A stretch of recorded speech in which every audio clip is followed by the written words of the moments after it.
UGC का जो है यहाँ पर एक बार फिर विरोध किया जा रहा है। हम चाहते हैं कि वो रेगुलेशंस बिल्कुल वापस ले जाए। तो समन समाज सड़कों पे आएगा, पूरे भारत में आएगा और मोदी जी से इस रेगुलेशंस को हम वापस लेने के लिए कहेंगे। जब आप सबका साथ और सबका विकास कह रहे हो तो हमारा मोदी जी से ये सवाल है कि सवर्ण जाति वाले सबका में नहीं आते क्या? अभी यहाँ गोलियां चल जाए या कुछ हो जाए तो अगर मैं जनरल कैटेगरी से आता हूँ, गोली मुझे नहीं लगेगी। मैं ये बोल रहा हूँ कि उनके लिए प्रोटेक्शन के लिए बनाया ना, तो सवर्ण जाति के साथ अगर डिस्क्रिमिनेशन हो गया तो उनका क्या? जज साहब दीपक मिश्रा नाम बता देता हूँ, उन्होंने ये बताया है, कोर्ट में बताया कि 89% मतलब 10 में से 9 झूठे केस दर्ज हो रहे हैं। तो वो SC ST प्रोटेक्शन का कानून बन गया या हमारे को धमकाने का कानून बन गया? इसका जवाब कौन देगा? मैं नहीं कह रहा कि SC ST एक्ट को खत्म कर दो, चलो मैं ये भी कहता हूं कि यूजीसी को भी खत्म मत करो, लेकिन मैं सिर्फ इतना चाह रहा हूं, दोनों बताता हूं। यूजीसी जो है उसमें ये डाल दो कि अगर जनरल कैटेगरी के संग भी गलत काम होता है, डिस्क्रिमिनेशन होता है, तो वो भी FIR दर्ज करेगा और वो भी केस दर्ज करवाएगा। तो हम चाहते हैं कि बराबरी तभी होगी जब सबको हक मिलेगा। दिल्ली के जंतर मंतर पर इस वक्त मैं मौजूद हूं और यूजीसी का जो है यहाँ पर एक बार फिर विरोध किया जा रहा है। स्वर्ण समाज जो संगठन है उसके जरिए यहाँ पर तमाम संगठन के लोग मौजूद रहे और यहाँ पर आज सरकार के खिलाफ, भारतीय जनता पार्टी के खिलाफ और केंद्र सरकार के खिलाफ खुलकर विरोध अपना दर्ज कराया गया है और यहाँ पर स्वर्ण आर्मी के जरिए जो है एक ज्ञापन भी सरकार को वो भेजा गया है। इसी सारे मसले पर बात करने के लिए, मुद्दे पर बात करने के लिए चंद्रशेखर, जिनको हम अक्सर अपनी डिबेट में जो है पैनल पर बिठाते हैं, वो भी यहाँ मौजूद है, उन्हीं से बात करेंगे। चंद्रशेखर जी, सबसे पहले तो आपका स्वागत है। बहुत बहुत धन्यवाद। ये बताइए, लगातार अभी इसका विरोध किया जा रहा है, लेकिन अभी सुप्रीम कोर्ट ने इसमें स्टे लगाया हुआ है, सुनवाई अब अगले महीने इसमें होनी है, तो फिर इस सारे चीज का क्या मतलब बनता है? इसका सिर्फ एक ही मतलब बनता है सर। पहली बात तो आपने कहा कि स्टे लगा रखा, स्टे का मतलब एक बांध बनाया गया, तो पानी का सैलाब आएगा तो बांध टूट जाएगा। स्टे लगाने का मतलब कोई रेगुलेशंस वापस तो नहीं गए ना। हम चाहते हैं कि वो रेगुलेशंस बिल्कुल वापस ले लिए जाए, ये हमारा मानना है। 8 मार्च को हम फिर आएंगे और 19 मार्च को अगर सुप्रीम कोर्ट इस रेगुलेशन को बिल्कुल ही रद्द नहीं करती, पहले तो हम देखेंगे सरकार आखिर क्या वहां पर बोलती है कि हमने क्या इसमें बदलाव करने। अगर नहीं करती तो समन समाज सड़कों पे आएगा, पूरे भारत में आएगा और मोदी जी से इस रेगुलेशंस को हम वापस लेने के लिए कहेंगे। सीधी सी लगातार इसमें हमने देखा पूरे प्रोग्राम में सरकार के खिलाफ खुलकर जो है नारेबाजी की गई है। अभी जब सारी चीजें मौजूद हैं, अदालत मौजूद है, सुनवाई करने के लिए बोला गया है, सरकार विचार कर रही है, फिर इतना विरोध किस लिए? राजनीति है या हकीकत में विरोध दर्ज कराया जाना? देखिए, सच्चाई तो यह है, देखिए फिलहाल तो इसमें राजनीति नहीं है, ये बात आपको माननी पड़ेगी। मैंने पहले भी आपसे कहा था, जो आर्टिकल 14A हमको पूरी शक्ति देता है, उसमें हिंदुओं को छोड़ो, आप हिंदू, मुसलमान, सिख, ईसाई, पारसी, यहूदी, जो भी भारत का नागरिक है उस पर समान अधिकार है। तो ये यूजीसी जो है, यूनिवर्सिटी ग्रांट कमीशन, ये रेगुलेशन तो उसको विरोध करते हैं ना। ये संविधान के साथ कैसे हो गए? ये तो संविधान के खिलाफ होता है, पहली बात। और दूसरी बात जो आप कह रहे हो राजनीति, अभी तक तो इसमें कोई राजनीति नहीं। हाँ, कुछ लोगों के मन का दर्द है तो वो कहते हैं हम समाज पार्टी बनाएंगे। तो अगर आप हमें अलग कर दोगे तो फिर अलग कर दोगे तो अलग होना पड़ेगा। मायावती जी ने क्या अलग पार्टी नहीं बनाई? और ये समाजवाद के नाम पे क्या अखिलेश ने अलग पार्टी नहीं बनाई? तो बनाई ना, उसको छोड़ो आप। लेकिन सच्चाई ये है कि मोदी जी जो कह रहे हैं, कम से कम उसमें तो उनको कायम रहना पड़ेगा ना। जब आप सबका साथ और सबका विकास कह रहे हो तो हमारा मोदी जी से ये सवाल है, ये सवर्ण जाति वाले सबका में नहीं आते क्या? इनको आप सबके में से अलग करना चाहते हो तो कोई कारण बताओ, नहीं बताते। और सवर्ण समाज ने क्या कहा था कि सिर्फ 2 लाइनें और ऐड कर दीजिए कि किसी के भी साथ डिस्क्रिमिनेशन होगा, शोषण होगा, तो उसे कंप्लेंट करने का भी अधिकार होगा, केस दर्ज करने का भी अधिकार होगा और जो गिल्टी पाया जाएगा उसको सजा मिलेगी। नहीं, तो अब तो ये है ना, यहाँ पर यूजीसी का विरोध है, ठीक है, उससे आपत्ति है, लेकिन अब तो यहाँ खुल करके SC ST एक्ट के खिलाफ बात की जा रही है कि उसको भी हटाया जाए। तो ये उसी का तो प्रारूप है सर। SC ST से हम इतना तंग आ चुके थे कि इन्होंने बोला हम उसका संशोधन कर रहे हैं। तो अभी पिछले महीने ही एक दलित समाज के लड़के ने एक सवर्ण समाज की बेटी को प्रपोज किया, वो न्यूज आपने सुनी होगी। और जब प्रपोज किया तो प्रपोज करने के बाद उसने उसको इनकार कर दिया। इनकार करने के बाद वो बेटी का बाप हो गया परेशान कि ये कैसे पढ़ेगी, क्या करेगी। वो बेचारी लिटरेचर की पढ़ाई कर रही है। तो उसके बाद बड़ी मुश्किल से जब मामला रफा दफा हुआ तो 80,000 रुपए लिए किसने? दलित लड़के ने। तो भाई हम SC ST एक्ट का विरोध क्यों ना करें? क्यों ना करें? SC ST एक्ट वालों के खिलाफ दलित समाज के साथ में कितनी सारी वारदातें हो रही है। पिछले आप कई सालों में देख लीजिए कितनी वारदातें हुई। क्यों? इसका भी तो कोई ना कोई कारण है ना भाई। वो अगर उनके एक प्रोटेक्शन के लिए ये एक्ट बनाया गया है, तो आप यूजीसी का नाम लेकर के पूरे उनके जो प्रोटेक्ट कर रहा है उनको एक कानून, आप उसी को हटाने की मांग कर रहे हैं। इससे तो विवाद और बढ़ेगा ना। बहुत बढ़िया, आप सुनना पड़ेगा आपको। देखिए उनके प्रोटेक्शन के लिए बनाया SC/ST एक्ट, बिल्कुल ठीक है ना। तो मेरा सिर्फ इतना कहना है कि आप मुझे कितना बता दो, अभी यहाँ गोलियां चल जाए या कुछ हो जाए, तो अगर मैं जनरल कैटेगरी से आता हूँ, गोली मुझे नहीं लगेगी।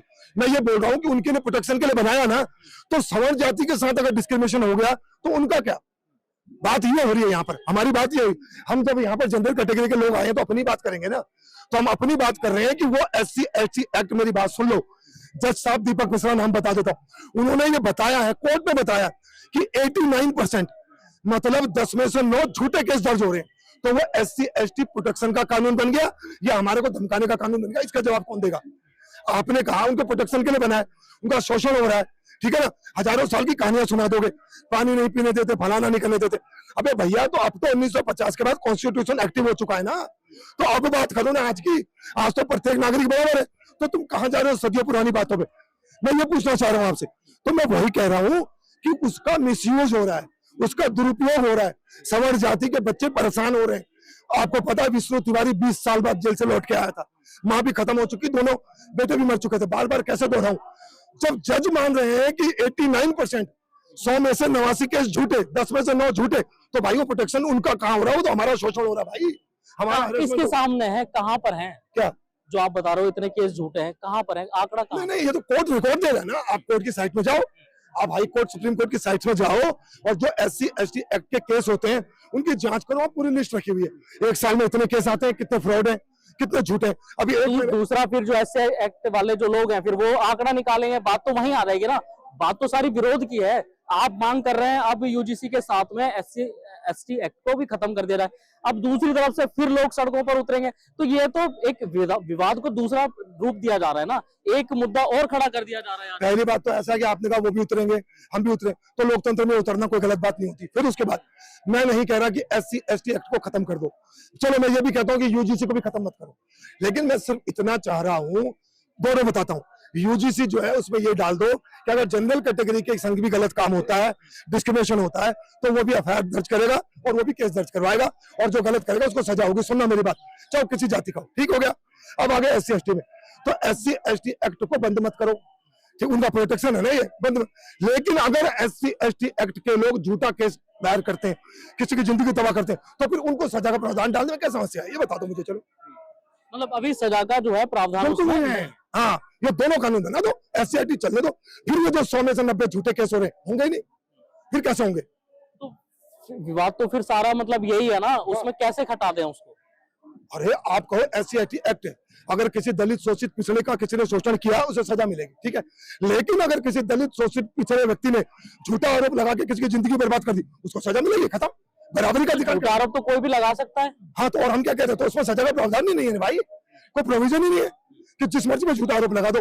तो हम ना बोले, मतलब हम चुप रहे, 20-20 साल तक जेल में सड़ के बाहर आए हम, ये आप चाहते हो क्या। तो हम चाहते हैं कि बराबरी तभी होगी जब सबको हक मिलेगा। आप हमारे हाथ काट दो, डेथ वारंट बना दो हमारा, कि कोई हमारे पर कुछ भी कर दे और हम उसमें FIR तक दर्ज ना करा सके, कोई केस दायर नहीं कर सके, उसको कोई सजा ही नहीं होगी, कोई जुर्माना ही नहीं होगा, कोई दंड नहीं मिलेगा, तो भाई हम क्या राक्षस हैं क्या, हमारा देश नहीं है क्या ये, हमने बिगाड़ क्या दिया। मतलब ये है, एक तो UGC के अंदर जो ये प्रावधान किया गया, इससे भी स्वर्ण समाज का पूरा नुकसान है, बहुत ज्यादा, डेथ वारंट, ठीक है। SC/ST एक्ट जो है उसको भी अब आप पूरा खत्म करने की बात कर रहे हैं, उससे भी आपका पूरा नुकसान हो रहा है। आप मान रहे हैं इतनी आसानी से ये सब कुछ हो जाएगा? नहीं होगा, लेकिन मैंने फिर कह दिया आपसे कि मैं नहीं कह रहा कि SC/ST एक्ट को खत्म कर दो, सिर्फ इतना कहा है कि जो झूठा केस बनाए, जो उस एक्ट का मिसयूज करें, उनके लिए सजा का प्रावधान उसमें और जोड़ दिया जाए, बस ये कह रहा हूँ। मत हटाओ।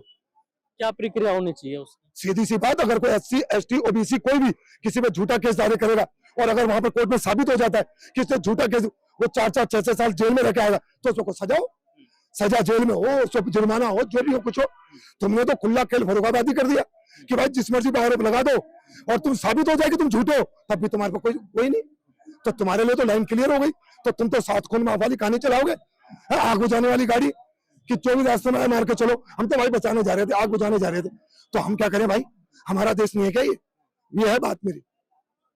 ये है सारा मसला, लेकिन हमें जो दिखाई दे रहा है ये सारा मसला राजनीति से प्रेरित नजर है। देखिए, जब भी कोई इश्यू बनता है, एक बड़ी बात मान लेना, कोई भी इश्यू बनता है, वो इश्यू बनते बनते बनते बनते फिर वो पॉलिटिकल हो जाता है। क्यों? क्योंकि आखिर में तो जो भी फैसला होता पर सरकार में ये, अब जैसे वो नाम भूल गया मैं उसका, पश्चिम बंगाल में बाबरी मस्जिद बनाना चाह रहा था, तो पॉलिटिकल बन गया ना वो इश्यू। वो चाहता तो अली के नाम पे बना देता, फातिमा के नाम पे बनाया था, है ना, नबी के नाम पे बनाया था, लेकिन जो बाबरी को चुना किस लिए, वो भी तो चाहता था ना कि चारों तरफ उसके चर्चे हो जाए। तो उसको सुप्रीम कोर्ट ने बोल तो दिया कि ऐसा कोई नहीं है कि कोई भी कहीं बना सकता है, ऐसा कानून में ऐसा है ही नहीं, मैंने भी कहा है ना। तो ये तो एक, क्योंकि देखिए ये भी एक राजनीतिक मुद्दा है, क्योंकि धर्म से जुड़ा हुआ या धार्मिक स्थलों से जुड़ा हुआ जब कोई भी मुद्दा सामने आता है तो उस पर राजनीति बड़ी सस्ती हो जाती है, और राजनीति करने वाले जो लोग हैं वो इसी तरीके से सड़कों पर आ भी जाते हैं और कहीं ना कहीं फायदा उठाने की पूरी कोशिश करते हैं, क्योंकि इलेक्शन अब आगे आने वाले अगले साल में 2027 की तैयारियां हैं, तो हर आदमी अपना बल दल दिखाना चाहता है, लेकिन इससे नुकसान जनता का ही है। तो आपको लग रहा है कि ये जो आज सारा कुछ किया जा रहा है इससे कहीं जनता का कुछ लाभ होगा? क्योंकि छात्र संगठन आपस में भिड़ रहे हैं, छात्रों का नुकसान हो रहा है, आपस में लड़ाई झगड़े पैदा हो रहे हैं। आप देखिए पूरा किस तरीके से ड्यू के पास आज भी बैठे हुए हैं। आप एक पत्रकार होने के नाते मैं आपका दर्द समझ गया, ठीक है ना, कि आपस में हम भिड़ गए, आमने सामने आ गए। तो मैं सिर्फ इतना कहना चाहता हूं आपसे, जो आपने बात को पकड़ लिया, क्या ये प्रधानमंत्री को नजर नहीं आ रहा? क्या जरूरत पड़ेगी तुमको यूजीसी लाने की? किसने कहा था? इससे पहले कौन से प्रोटेस्ट हुए थे? कौन सा, मुझे बताओ ना, कौन सा धरना प्रदर्शन हो गया था कि यूजीसी लाओ यूजीसी लाओ? कोई नहीं बात। मैं पहले बता चुका हूं कि 4 साल में 1150 मामले आए थे डिस्क्रिमिनेशन के, 400 यूनिवर्सिटीज में भारत की, उसमें 50 बचे, बाकी सारे निपटा दिए अंदर ही अंदर, प्रिंसिपल्स ने, वाइस चांसलर से, खत्म। तो इतनी बड़ी चंद्रशेखर जी, कानून तो सरकार ने इतने सारे बनाए, सीए लेकर के आई, एनआरसी लेकर के आ रही है, उसको कैंसिल करना पड़ा, किसान आंदोलन इतने लंबे समय तक चला, अब एसआईआर चल रहा है, वक्फ बोर्ड के अंदर संशोधन कर दिया गया, वक्फ बोर्ड कानून बना दिया गया, मुसलमान सड़कों पर उतरे, तमाम किसान सड़कों पर उतरे। तो अगर कानून बनाया है तो फायदे के लिए बनाया ना, आपका नुकसान क्या है इसमें? इतने सारे कानून सरकार ने बनाए और वो लागू हैं आज की तारीख में। ट्रिपल तलाक से नुकसान हो रहा था, मुसलमानों ने भी इसका समर्थन किया, कुछ ने विरोध किया, लेकिन तमाम विरोध के बाद भी जो है कानून आज वो लागू हुआ है। लेकिन जो हालात बने हुए थे वो हालात तस के तस हैं, कानून चाहे कितना भी बन जाए। तो इसमें आखिर समस्या क्या है? कोई दूसरा रास्ता भी तो निकाला जा सकता है। आप तो सीधा सरकार का जो है हिंदू हितैषी सरकार मानी जाती है भारतीय जनता पार्टी, खुल के आपने समर्थन किया। मुसलमानों का तो खैर ये है कि भाई मुसलमान ना वोट देता है ना मुसलमान के वोट की जरूरत है, ऐसा भी नेताओं ने कहा है। लेकिन इतना बड़ा मतलब आपके साथ में षड्यंत्र कहा जाए इसको, या आपको नजरअंदाज कहा जाए, क्या है ये बहुत बड़ा षड्यंत्र है। और ये मोदी जी ने जो बांटा है, बांटने का सिर्फ एक कारण है, सत्ता चाहिए बहुमत के साथ। आखिरी बात बोल रहा हूँ कि समय नहीं है, मैं आपको बता दूं, मैं चाहता हूं कि मोदी जी पार्लियामेंट में कानून बनाए, जितने भी सांसद, जितने भी विधायक जब ये बीमार पड़ेंगे, जब इनको हॉस्पिटलिटी की जरूरत पड़ेगी, तो ये -40 डिग्री में जो ऑर्थोपेडिक्स में इन्होंने डाल दिया उनको, ओबीसी समाज के लोग इनका इलाज करेंगे। राजनीति की बात आप मत करो। आखिरी बात बोल रहा हूँ, क्या सुप्रीम कोर्ट को भी आप सवाल खड़े कर दोगे? अगर इस कानून में कोई कमी नहीं थी तो सुप्रीम कोर्ट ने स्टे को लगा दिया, इतना बता दो मुझे। सुनो, सुप्रीम कोर्ट स्टे लगाता है तो भीड़ भाड़ देख के नहीं लगाता। वो कानून में सुप्रीम कोर्ट ने स्पष्ट कहा है कि ये कानून में कुछ भी स्पष्ट नहीं है, कुछ भी क्लियर नहीं है, और ये डिवाइसिव है, ये समाज को बांट रहा है। ये बांटने वाला रेगुलेशन आपने लागू किया, तो आप मेरी बात मत मानो, सुप्रीम कोर्ट की बात मानो। अगर हम यहाँ पर हैं तो इसलिए नहीं है कि हमें हिंदुओं से लड़ाई है, इसलिए है कि ये बराबरी का कानून नहीं है। और मेरे लिए सारे हिंदू एक है। यूजीसी का विरोध करना, दलित का विरोध करना, ये मत समझना, इसका मतलब ये होता है हम यूजीसी का विरोध कर रहे हैं, दलित का विरोध नहीं कर रहे। ऐसा क्या हो गया कि लगातार सनातन धर्म के ऊपर बात उठ रही है? अभी आप देखिए माघ मेले में शंकराचार्य जी के साथ क्या हुआ, बीते महीनों में हमने देखा। अब उनको फिर से उनके ऊपर मुकदमा दर्ज हो रहा है, एफआईआर दर्ज हो रही है। क्या अभी मुक्तेश्वरानंद जो शंकराचार्य हैं उनके लिए भी, उनके समर्थन में भी इस तरीके से सड़कों पर उतरने की जरूरत है, या उतरना चाहिए था या नहीं? सारी सरकार के नेता खामोश हैं, सारे जो उनके शंकराचार्य के मानने वाले हैं वो सारे खामोश हैं। स्वर्ण समाज को क्या शंकराचार्य के लिए आवाज नहीं उठानी चाहिए? देखो जी, मेरा आज उनका यहाँ पर एक नाम भी नहीं लिया गया। आप धर्म की बात कर रहे हैं, स्वर्ण समाज की बात कर रहे हैं, ठीक है, तमाम आपने यहाँ पे सारी बातें करी, आपने यहाँ पर शंकराचार्य के लिए एक शब्द तक नहीं बोला। छोटी सी बात, देखिए हमें सवर्ण समाज के लोग, जनरल कैटेगरी लोग, हमने कोई देश विरोधी बात नहीं करी, किसी के विरोध में बात नहीं करी, कोई लड़ाई झगड़ा नहीं करा। और ये भीम आर्मी वाले कलेश करते हैं, आपको पता यहीं पर हुआ था जब चंद्रशेखर रावण आया था। तो भाई कानून से आगे हम नहीं जाते। अगर कानून में उन पर कोई केस दर्ज किया तो हम कैसे बोले, ठीक है ना? तो हम किसी के पक्ष में नहीं बोलते। शंकराचार्य हमारे लिए पूजनीय है। तो कानून ने तो इस पे स्टे लगा रखा है, तो फिर क्यों इतना बड़ा प्रदर्शन करके आह्वान कर रहे हो? फिर किस चीज का है? इसलिए आने दो ना, इसका रिजल्ट आने देते।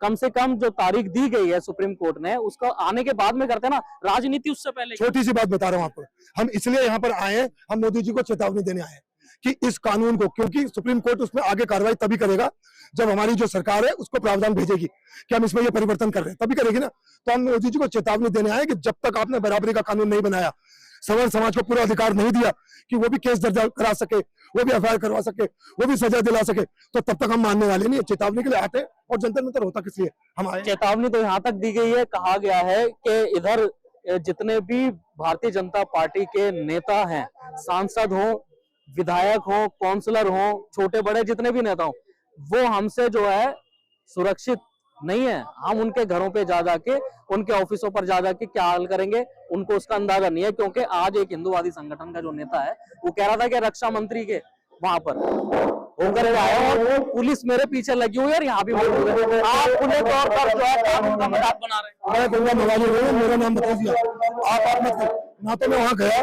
मैं हिंसक आदमी नहीं हूँ, मैं सीधी सीधी बात करता हूँ, हम कोई हिंसा नहीं करेंगे। सही समझता है इसको? बिल्कुल नहीं, हिंसा जो करेगा वो देशद्रोही है, उसे जेल में डालिए। मेरा हिंसा से कोई लेना देना नहीं। 8 मार्च को हम फिर आ रहे हैं, परमिशन मिल चुकी है जगह के लिए, लाखों लोग आएंगे पूरी दिल्ली से, किसी प्रकार की कोई हिंसा नहीं होगी, लोकतांत्रिक प्रदर्शन होगा। अपनी बात को हम रखेंगे, हम समानता का अधिकार चाहते हैं, हम बराबरी का अधिकार चाहते हैं, सवर्ण समाज को सौतेला ना बनाए मोदी जी, ये हम चाहते हैं। और हिंसा बिल्कुल नहीं, मैं हिंसा की कभी कोई बात नहीं करता, किसी को हमसे कोई खतरा नहीं, किसी को भी नहीं, आपको भी नहीं। चलिए चंद्रशेखर जी, आपसे फिर मुलाकात करेंगे, आपको अपने चैनल पे डिबेट में जो है फिर जोड़ेंगे।